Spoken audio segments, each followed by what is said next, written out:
podcast. I think I'm ready to discuss the Israel crisis. A lot of times people wonder, I see comments, why I'm not talking about this government shutdown, this, that, and the third. Y'all know how I feel about it. Republicans are a terrorist group. And you know, that they basically want to, cause much havoc as they possibly can. They don't kill, gets hurt. And, you know, that's pretty much my take on it, on everything you look at. And I guess my greatest fear is that seeing George Santos, the first gay Republican out here, you know, and seeing Kanye West, a black man, one of the richest black men on earth, telling black people that slavery was a choice. My fear is that the right wing is able to one day erase history, erase slavery, erase the black codes, erase Jim and Jane Crow, erase all the horrible things that were done to black people and marginalized people across the Western Hemisphere. And that's my greatest fear. Is they just, you know, I said it with the Civil War statutes. These white people can pass a law banning all of it tomorrow, and they'll tell you, they'll say, "Hey, black man, where's the racism now?" And you won't be able to say anything about it. I said that then. When we were first talking about it, 2020, I said that then. They can do that. We saw it in South Carolina with the deal on the roof when they killed those black people in church. That they took down the statues. And what did Nikki Haley say? We ended racism. No, you did. You did it because the motherfucker he went out and killed a junior senator. That was a hit. They had to do something. You realize how serious that was? You got white boys running around, Confederate flag stickers and stuff. He was the stereotype. Come on, man. You gotta do something. That's the least. So I think everybody knows where I stand on some videos. Why I don't make some videos. The Israel-Palestine issue is one that's gone on for quite a long time. We know Gaza is basically an open-air prison. I've been reading, I'm sure y'all have as well, that Palestine will one day be unhabitable for human life. And sometimes I think, whether it be this attack, this horrendous attack on Israeli civilians, or whether it be, you know, the different climate protests you see in Europe and other places where, you know, where they go out, shake themselves down, and, you know, do things, you know, throw paint in Scotland Yard. Sometimes when these things happen, they're just due to a lack of a sense that government isn't going to do anything. So it may be wrong what they're doing, but the ideology or the pathology behind it is that someone's not doing something. You know, I do think Israel is going to go in and kill a lot of people. They already have with the bombing. And I think that, I'm talking Joe Biden too, but I think that we're going to watch Israel kill a lot of people. And at the end of the day, Biden's going to sign another weapons deal like Obama did. Didn't they? You know, they said Obama hated Israel when he signed a big weapons deal. They said Obama hated guns and he never did anything to go after guns. And gun stores made a whole lot of money. Like, when the right wingers, when will you get it? When will you see the light? You're being tricked. You're being conned. Like, people are making money off this hate. Like, don't you get it? I seen something years ago. A lot of the company that was making like a lot of Trump stuff and racist stuff and all that, and the company, I looked at it, the company is made in China. And I was like these people are like, oh, Beijing Berry and oh, the communists are coming, and like they're making stuff for these racists. They're making money off you both ways. And you dumbasses are their hatred is so deep, you don't even see you giving money to people that you consider an enemy. Your hate is just so deep. You're blinded. You're hypnotized by hatred. There you go. You're hypnotized by hatred, like Boosie says. You know, I'll stay on something. I think that once again Biden has to stand with Israel. And a lot of leftists get mad at him and Fetterman and other people in the government for not standing up, asking for a ceasefire and all that, it wouldn't matter. Also, they don't understand the way the government works. Like, I'm starting to realize when the left complains about Biden not doing something or whatever, you're not mad at Biden, you're mad at a portion of the country that's pretty much captured. And you don't know it yet. Biden has to play to rural whites. He has to play to Southern Illinois. He has to play to these kind of people. And going out and saying, boycott, divestment, and sanctions, I support it. To do those kind of political suicide. We also know how they work as far as throwing anti-Semitism on people. So, there is no way in the world Biden could not do that. Sometimes decisions are made for us, especially in politics. Sometimes decisions are made for us. This is one of them. I feel for Biden sometimes. I feel for because on one hand, he can't seem weak. Like Trump was like, I can just do anything. Like Trump was like, I can let out. What's the girl that got arrested overseas in Russia? I can let her out. I can do this. I can do that. I can just go shoot somebody. And Trump was just all over the wall, and rednecks loved him for it. They loved him. Like, I can break it. I'm a king. I'm a king, not a president.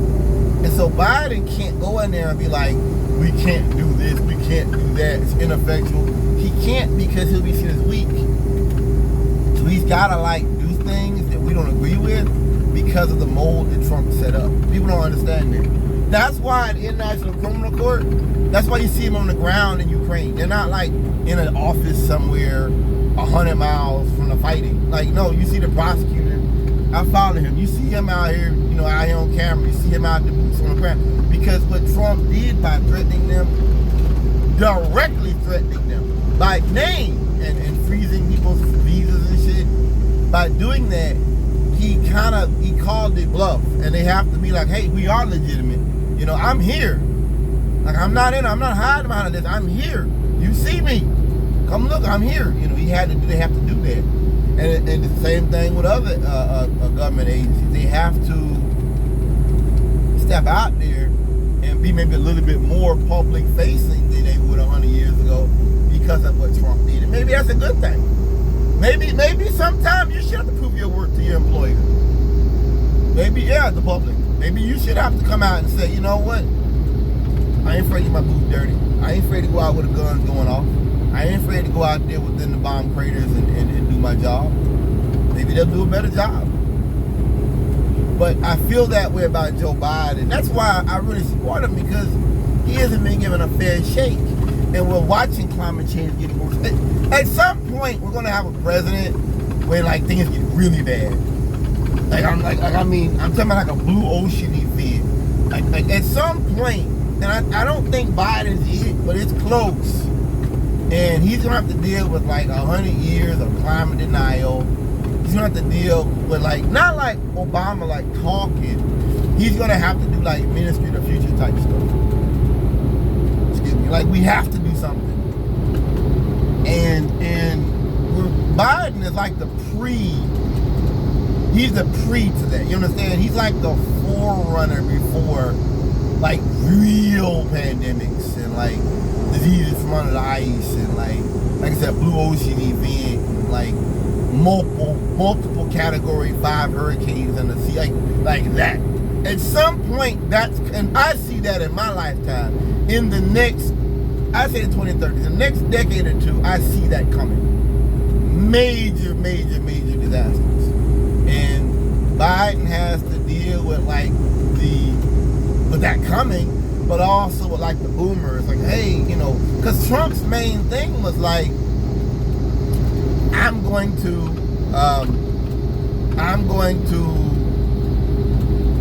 make it where boomers can continue their way of life,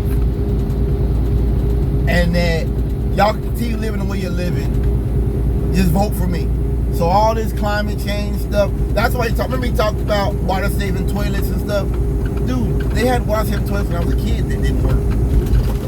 If you go to your house, there's a lot of things in your house that are water saving. You don't even, like my water heater is a water saving. You know, there's a lot of things that we don't think about. My computer, this cooler in here, this refrigerator, there's a lot of things in here are energy saving. They work. We don't think about it. But he was talking to boomers who remember when they do number 2 and the toilet wouldn't flush. They remember having dishwashers that all messed up. They remember having, like when I was a kid, I wanted a water saving shower head. I went and looked for one. Like that era is a long time past. But for the boomers, they remember it. Well, for young people, I'm not saying all young people are like, yes, we want to have energy. I'm saying that it's so common that most young people don't even know they're using energy stuff. That's my point. There you go. You don't even know it. You don't even know it. They're like, oh, if I went to your house, there'll be like 4 or 5. Your computer's energy saving. Your refrigerator energy saving. Your water heater's energy saving. You don't think about that. So Trump was talking to boomers, and Biden has to somewhat still deal with that. That, you know, because ultimately it's really ignorance. The rednecks don't want to learn different, and they don't want to, they don't want to learn different, and they don't want to. They want to continue their way of life. That's what I've learned. A lot of it is just stupidity. They're fighting against ideas. We're fighting against a dismal prospect for the future, for the very near future, in fact.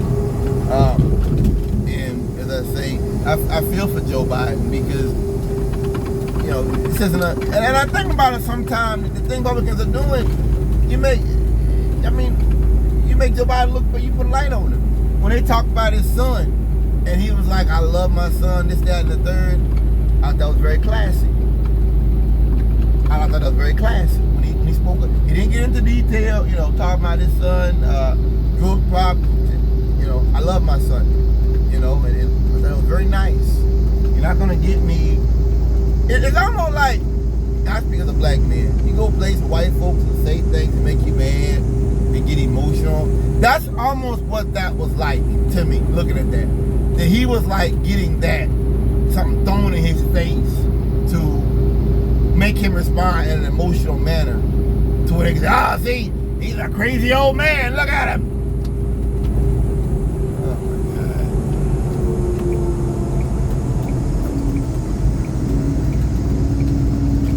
God. He's a crazy old man, look at him yelling at people, you know, and he didn't yell, it's very classy. A lot of things Republicans say, you know, it backfires on them. I'd say a lot, when they talk about Martin Luther Green talking about how Joe Biden is doing things for the rural poor and inner cities, and I just, who is she talking to? I'm confused about it. Who are you talking to?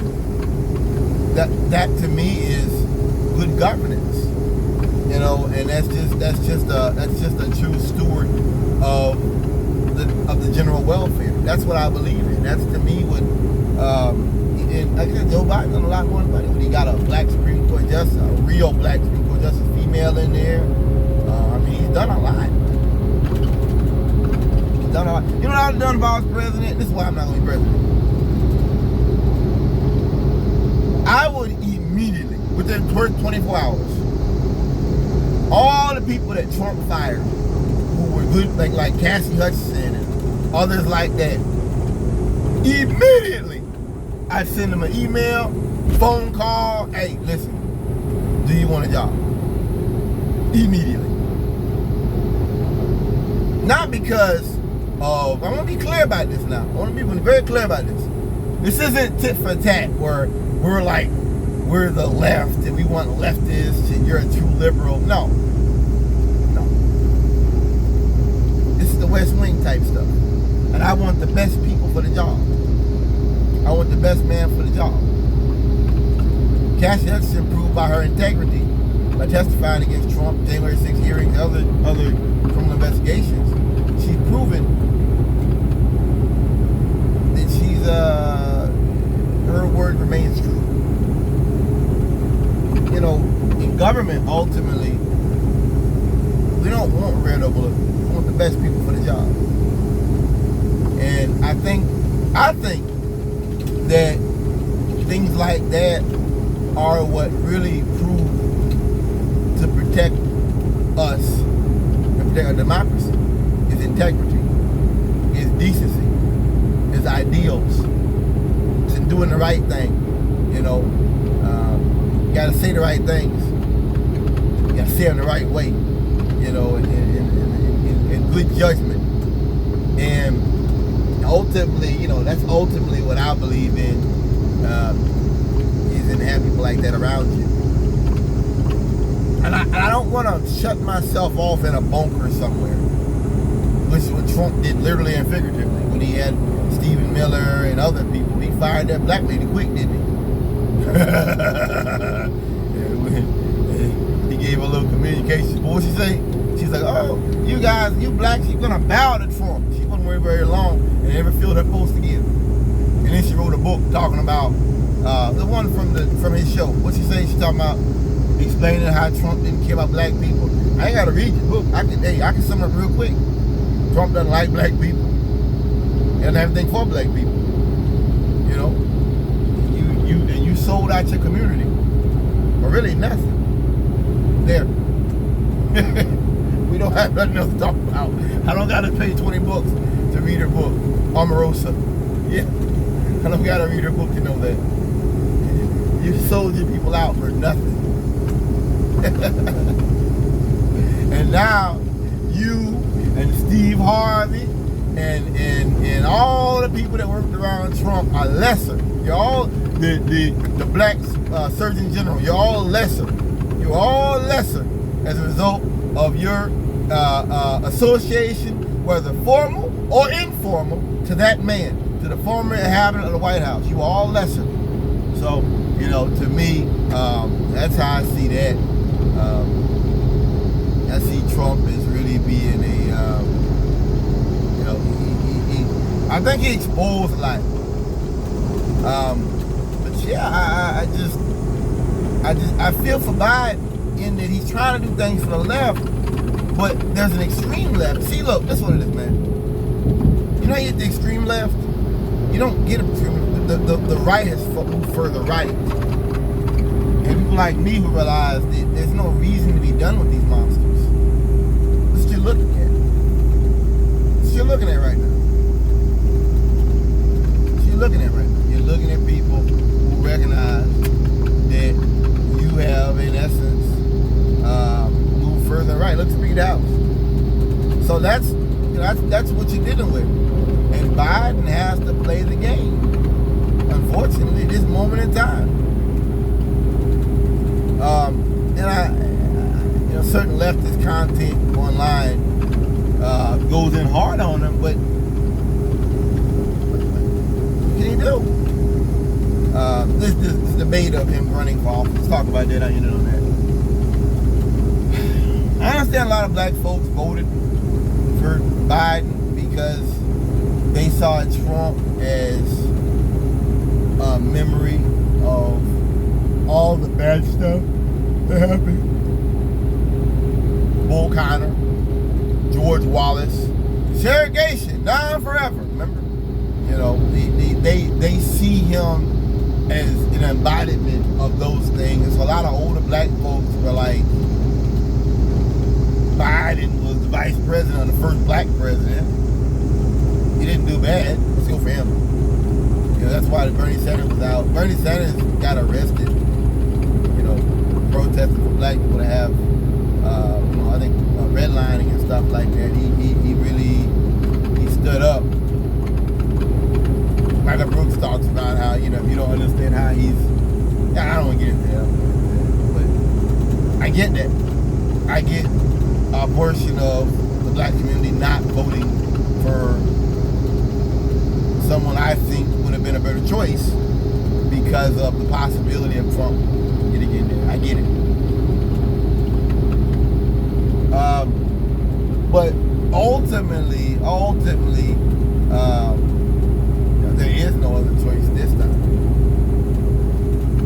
It seems like every election is voting for the worst best of two evils, and I feel like the election of Joe Biden, no matter what he does, proves that there is no consequences out here in politics.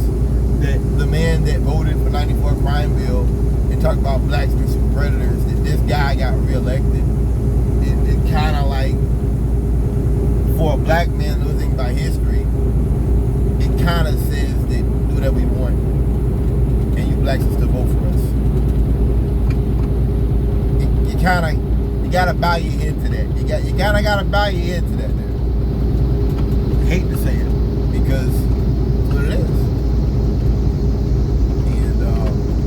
And I don't know. I just feel like Biden not been given a fair shake, and I feel like that being the case,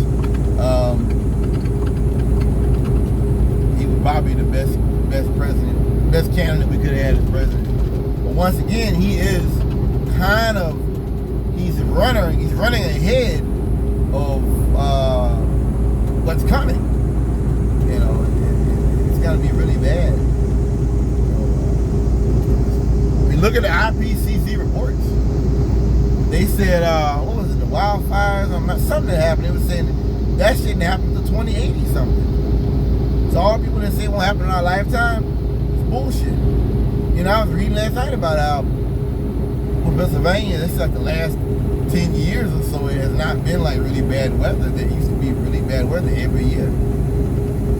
And I've talked to you guys before about how with climate change, it bothers me how much climate change that we have accepted and we've become normalized to. And we don't even realize it. Talking about like the last couple of winters, they'll get snow, but it'll be like a very little small amount. It used to be like they'd be dug in, and talking about how different things like that. It's amazing to me how we become accustomed to collapse. We become accustomed. I mean, what's next? We driving around with gas masks or something.